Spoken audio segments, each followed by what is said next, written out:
こんにちは、かなみです。今回は2019年にカナダのトロント留学中に旅行したロンドンで帰りの飛行機に乗り遅れて絶望したけどただで飛行機に乗せてもらったという奇跡的な話をしようと思います。この話が何かしらの参考になったらいいなって思います。帰りのフライトの時間は確か午後6時。ロンドンをギリギリまで観光したいという気持ちとオンラインチェックインはすでにしてあるという心の余裕から出発の1時間30分前に空港に到着するように行動することにしたのです。それが最悪でした。そしたらまさかの空港行き電車が走行中にストップ。ここで30分ほど時間をロス。でもまだ5時で飛行機が飛び立つのは1時間後だし大丈夫だろうと思いつつ保安検査前の自動ゲートを通ろうとしたらなんとエラー。焦る私たち。とりあえずエアカナダのカウンターに行って事情を説明したところたった一言 Too late。海外旅行慣れしていない私たちはなんで Too late だったのかその時理解できなかったんです。まだ出発の1時間前だし飛行機もそこにあるし乗れないのかなとお願いしてもノーの一点張り。もうどうしようもないからじゃあ次の飛行機のチケットを買いますと言ったらそれも You can't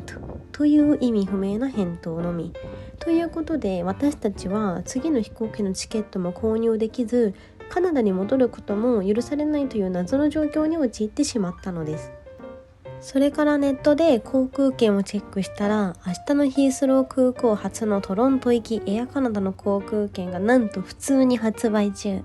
なんださっきの女は最悪なんだけどと思いながら買おうとしたらエコノミークラスでもなんと片道20万円という驚愕の金額。友達もこれはさすがに高すぎて今すぐ買おうとは即決できないとのことで他の手段も探してみることに。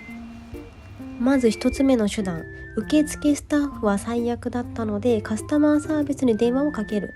でもこれは何回トライしてもなぜか繋がらず断念。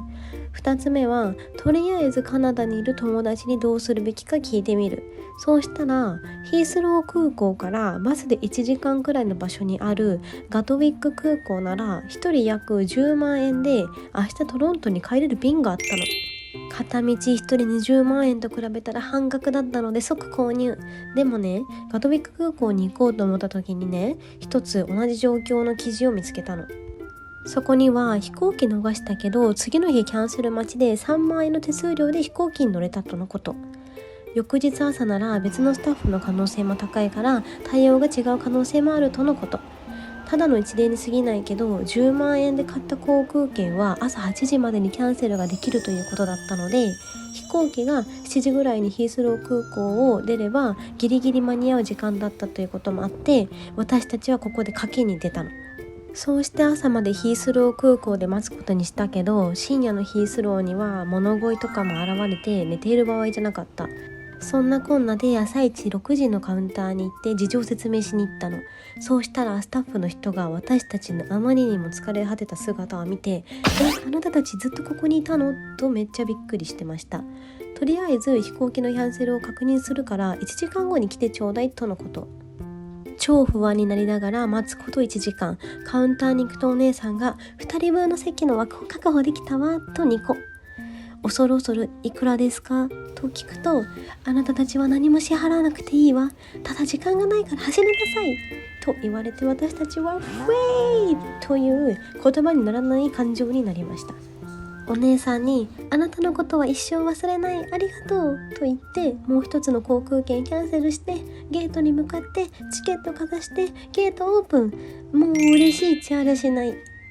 あの時のことは今でも鮮明に覚えていて本当にラッキーでした。その後の飛行機は興奮と疲れの両方で寝れず家に着いたら15時間も寝てしまいました。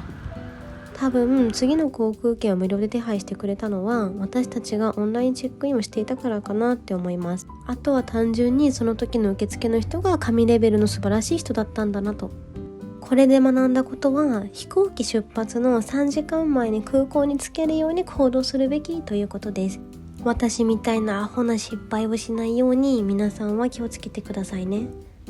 これからも留学関係のお話ししていくのでぜひチャンネル登録グッドボタンを押してくれると嬉しいのでよろしくお願いします。それではまた次回の動画でお会いしましょう。またね。